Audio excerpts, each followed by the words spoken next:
સુરતમાં લોકસભા ચૂંટણી પહેલા હાઈ વોલ્ટેજ ડ્રામા જોવા મળી રહ્યો છે। સુરતમાં કોંગ્રેસના લોકસભાના ઉમેદવાર નિલેશ કુંભાણીનું ફોર્મ રદ થાય તેવી શક્યતા છે।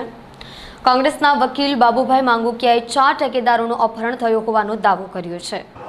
કોંગ્રેસના વકીલ બાબુભાઈ માંગુકિયાએ કહ્યું કે 4 ઠેકેદારોના અપહરણ થયા છે। એ લોકોનો કોઈ કોન્ટેક્ટ થતો નથી, પોલીસ પણ તપાસમાં સહયોગ કરતી નથી।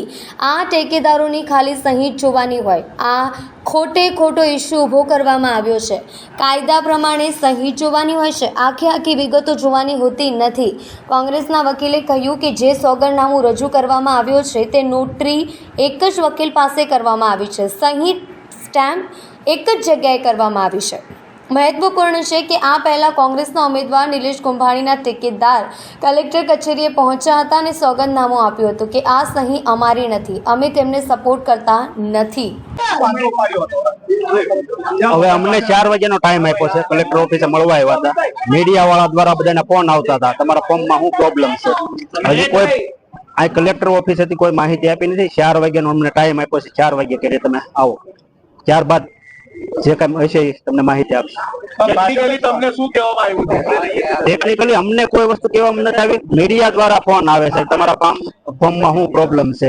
અમારા ફોર્મમાં કોઈ પણ પ્રોબ્લેમ છે નહીં। 4 વાગ્યાનો ટાઈમ આપ્યો છે, બસ 4 વાગ્યા એટલે તમે આવો। હજી અમને જાણ કરવામાં નથી આવી શું ખામી છે, અમારા ફોર્મમાં કોઈ પણ પ્રકારની ખામી છે નહીં।